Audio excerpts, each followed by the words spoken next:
Welcome to Conversations Live. For more than a decade, we've brought you the best in books, entertainment, celebrity interviews, and current events. When the movers and shakers of the world have something to say to you, they say it to us first. Here's your host, Cyrus Webb. And welcome back, everyone, to Conversations Live. I'm your host, Cyrus Webb. Glad you all could join us once again, both for our radio audience here in Mississippi at WYAD 94.1 FM and WYADonline.com. We're glad that you all could be with us. Also, it's joining us to our friends at iHeartRadio and Amazon Music Podcast. We're glad to have all of you with us as well. I think for all of us who have lost loved ones in any situation, I think keeping them alive in whatever way we can, either through memories or conversations, is something that's definitely important. Our next guest has been able to do this for his sister in a very powerful way in the film that you guys really have to see. We're excited to welcome to our program today Edwin Stevens. He's the producer and writer of the film Alice is Still Dead. We're going to talk to Edwin not only about what it was like for him to be able to do a tribute to his sister, but also to be able to share the details about her death and also life after for him as well as his family. If you guys are just now finding out about the film, of course we'll let you know how you can be able to see it. But Edwin, thank you so much for the time. I really appreciate it. Thank you for having me. I really appreciate that. Well, look, I had a chance to watch the film, and I have to say there are so many emotions I think that the viewer will go through. But I want to ask you, I mean, what has it been like for you now to have completed the project, Edwin, and for it to be so personal and to see how people are connecting with it? Oh, that's a great question. Thank you. And thank you for watching. You know, it's been very positive so far. It was something that was very scary to walk into making this film, but it did prove to be more and more cathartic as I went on. It really was like therapeutic art for me to make the film, and it also, enabled me to create some new memories by interviewing some of Alice's friends. I got some new stories that I never heard before, and I really wanted to share how wonderful she was with the world, and maybe, help other people that are going through similar tragedies and loss connect with someone. And I just really wanted to be honest about how I was feeling. I think we tend to not want to discuss these difficult topics like grief, and I felt like that was missing in the film world, was a really honest, documented portrayal, like first-person account. Right. And you do get, very personal. We're going to get more into that, Edwin, in this conversation. I want to say, for those who have not seen it, Edwin's sister, Alice, was tragically murdered. And that is part of what he's able to kind of deal with in this film, Alice is Still Dead. But what I really appreciate, Edwin, and I think anyone who's lost anyone under any circumstance will appreciate the connection. It was something, hearing your mother talk about the connection, how the two of you guys, were always seem to be joined together, and even, that type of relationship that she had with so many others. Is that kind of also part of the healing for you, to be able to focus on those memories and to think about the time that you all did have together?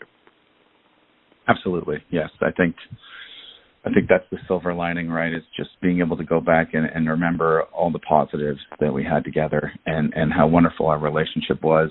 Now, another reason I made the film, though, is, she was in her early 20s and I was in my late 20s, and we were doing our own things, and we did drift apart a little bit before her death, and I always thought that I'd have more time to reconnect with her at some point. So I do hope that this film was also a reminder to people to not waste a day. You never know when it's yours or someone else's last. Right. And I think, too, I'm glad you mentioned that, Edwin, because I think that is a thing that surprised me, I think, about watching the film. I went into it thinking, okay, you were going to take us into, of course, a brother's grief and a family's grief, and then, of course, what happened with Alice. But, you got very personal yourself. Did you realize so much of yourself was going to be in this film? Because we got a chance to see your wife talking about the strain on your own relationship and how, you all had to deal with your own challenges because of, things that you were feeling and how that impacted, the household. Did you know going in that there was going to be so many layers of you in this? Honestly, I was hoping for it not to have so much of me in it, but it turned out that the more personal and honest the story got on my end, I felt like the more I was connecting with people when we'd show them cuts and things. So, the first version of the film, it was just me making a tribute to Alice and having other people tell her story. And then, my good friend and wonderful editor, Meredith Mantic, I finally had her get involved, and she convinced me, this is your story. You need to be in this film. And it really just changed everything. It really went from like a nice little puff piece about Alice to something I think that's much, much deeper and more meaningful. And I am eternally grateful and also, still a little nervous about having myself out there so honestly, but 99% of it, I think, is a really good feeling to just get it all off my chest and be totally honest and open.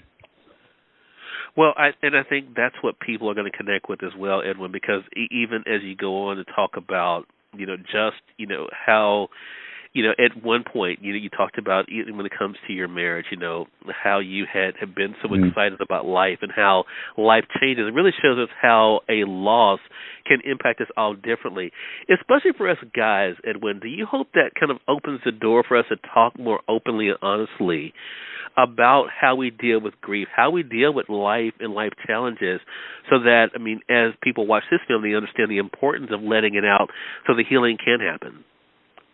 Yes, I agree totally. I think that, taking care of one's mental health these days is finally at like the forefront of our minds, and I hope that this film goes hand in hand with those thoughts.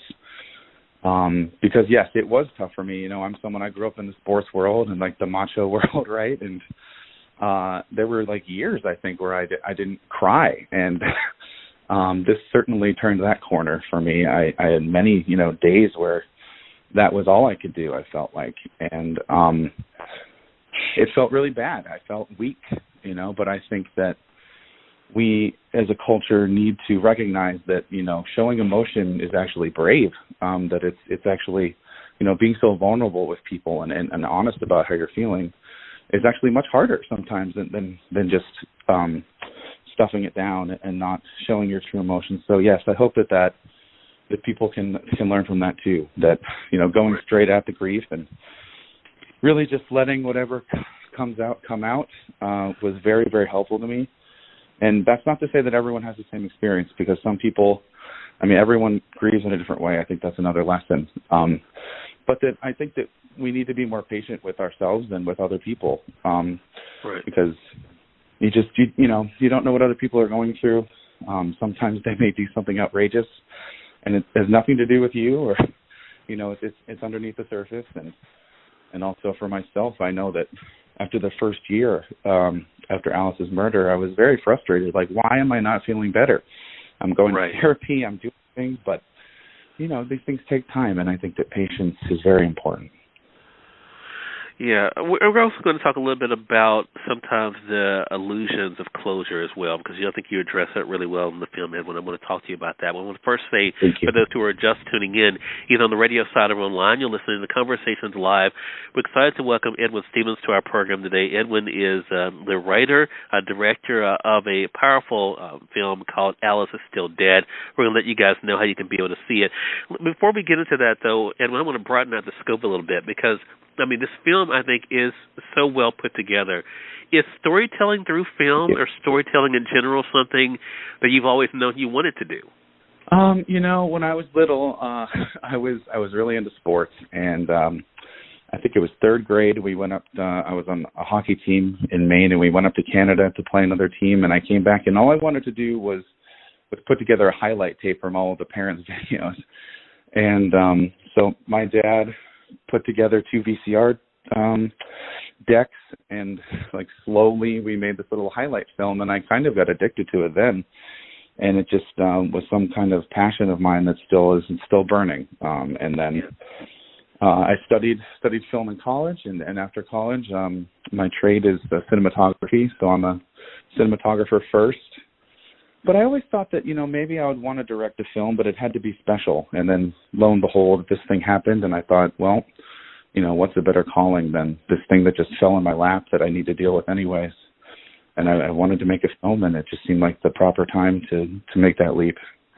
Yeah. One of the things that made me smile in the film was a conversation you were having with your mother in the film, and she showed her friend that helped her find how to laugh again. I want to talk to you about that because I think when we lose anyone, again, under any circumstances, but definitely it's something, and even I think it was one of your cousins, I think it may have been Edwin, who mentioned, when something happens, or maybe it was your brother, because he was saying that when something happens with some, it's kind of expected if there's someone who's dealing with, with a disease or age, but when it's something that is out of the blue, it really does catch you off guard. But what was that like for you to see your mother being able to get to a place, even though, of course, missing her daughter, but also being able to get to a place where she could be able to laugh again? It is interesting. There was a long time where I kind of felt guilty myself for feeling happy at any time because this horrible thing happened to Alice, someone that I love as much as anyone in the world. And so I almost felt guilty when I had light moments. And I think my mom did too. She kind of she had a very dark time after Alice's death, and then my dad passed shortly after that, unfortunately, and it was really, really difficult for her. And luckily, she stayed busy, and I started having children, and I think that the children, her grandchildren really lightened up her dark moments at times. And she started volunteering at the state park, which is where we were when we saw her friend she was talking about that taught her to laugh again. And I think that for her, staying busy and working things out while she was busy instead of just sitting around and thinking about them was very important for her to be active and out there. And I think that she knew that about herself, and she was smart to do that. Yeah. And I think, too, for any of us, again, being able to find that joy, and you were able to connect in different ways yourself. We were able to see Edwin in the film, whether we're talking about the tattoo or, things like that, that you were able to kind of to keep a piece of Alice there. I want to go to that part about closure, because I think I've used that word over the years on this program and not realizing that it's not meaning what we think it means, right? Because even you say when the verdict is, it comes down of those who had killed Alice and her boyfriend, you thought you would feel one way, but as you say, and of course, there's a title of the film, Alice is still dead. So how was your idea of closure and what it means, Edwin? How has that evolved in this process? I think there were multiple times throughout the first few years after Alice's death that I really thought I would feel this, grand peace, that I would get this tattoo. It would mean so much, and I would just know, okay, well, she's on my body now, and so everything will be fine. Nope, that didn't, quite do it. And then, of course, culminating in the verdicts, having them both, be behind bars for the rest of their lives with the assailants, certainly makes me feel safer and like there's justice in this world. But like you said, it doesn't bring Alice back, and I don't want to seem ungrateful because certainly that's the best verdict we could have gotten. But, unfortunately, the feelings are still there, and I think that time has helped massage them and make them a little bit less painful, or at least not stingingly painful. But there's the loss is always felt. We're not going to see her again at any holidays, and I'm not going to be able to pick up the phone when I hear a new song or something that I know she'll like and share it with her. And those, you do feel those losses. So yeah, I think my idea of closure has changed a lot. I'm not sure our standard definition of closure really exists, at least not in this grief. Right. And I think some of that has to do with the fact that it was so sudden. She was taken away in a violent manner, and it's hard to come to terms with any of that. But I don't think it's always possible with someone that is maybe dying from a disease for years that you see coming. You're still going to miss that person. So, I think that my definition of closure has changed a lot. I think that it's less of an overall feeling of moving on and more of a feeling of moving forward, and that the reality is going to be new. This person's not coming back, but you can move forward with your life. Edwin, I appreciate that. I really do, and I appreciate this time. The last thing I want to ask you about is a thing that I really took away from the film, and it's something that I have after losing some people who I loved, and realize, that I had not truly thought about the fact, because, we take so much for granted, and you even say at the end of the film, as you're kind of reflecting on this, that, things, especially you talked about this in the film as a father, that something could happen, that could change your world, basically, in an instant. And it really does help you to put in perspective. Talk to us about what you hope the audience takes from that, about how precious life is. We all hear that and we say it, but what do you hope the audience realizes about the truth of that statement? Yeah, I think that's honestly the number one message I would love people to take away from the film, is to not waste a day. Like we said, nothing's promised, and life is finite. And I think you're right. We do take it for granted. I hope that I live for a long time, and that a day isn't that big of a deal in the grand scheme of things. But we just don't know. And my perspective was totally shifted when Alice was killed. I never thought that my younger sister would pass before me, especially not this way. And it really made me reflect on the finality of life and impermanence, and that I really need to take advantage of every moment that I have. Yeah. It's a great reminder for all of us. Again, everyone, our guest has been Edwin Stevens. Edwin, really do appreciate this time. I'm so glad we had a chance to talk. And it's a film I definitely invite our audience to see. Again, it's called Alice is Still Dead. Edwin, let our audience know how they can be able to watch the film themselves and stay connected with you. Sure. Thank you so much for having me. Sure. The film is available for free on Tubi. That's tubi.com, and it's called Alice is Still Dead. If you just search that, you can watch it for free online or streaming through your television. All right. Again, congratulations to you, Edwin. Appreciate this time, and looking forward to speaking with you again. Thank you so much. More than welcome. And we thank your audience for tuning in to another great segment of Conversations Live. Until next time, I'm your host, Cyrus Webb, saying, as always, enjoy your day, enjoy your life, enjoy your world. Thank you all for choosing Conversations Live. And let's go make today amazing. Take care.